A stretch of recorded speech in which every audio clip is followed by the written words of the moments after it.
Kettlebell press is the foundational upper body movement in kettlebell training. And by far, one of the most common mistakes people have is getting the rack position wrong. So usually the wrist is bent, the bell's held out to the side, or the elbow is up a little bit too high. It's not a good rack position. A good rack position should be like a resting position, where the bell is hugged in tight, the wrist is straight, the elbow is kept down against the ribs, and the shoulder is packed. You don't want to have your shoulder right here. Also, the ball should rest in the triangle of the arm. It should not roll out. It stays put in this little cradle made in the crook of the arm. So that's the proper rack position.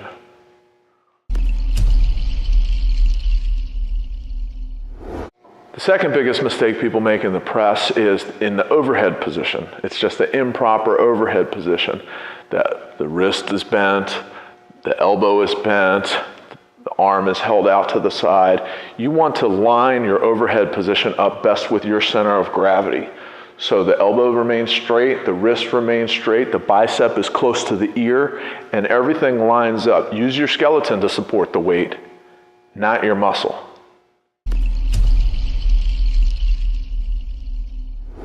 The third biggest mistake people make when doing a kettlebell press is the trajectory of the press.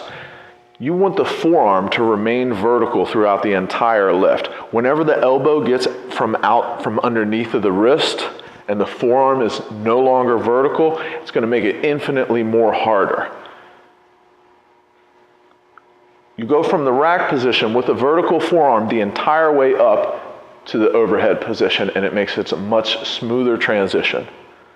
Now everybody's going to have their own slightly different trajectory based on body mechanics, limb lengths, and things like that.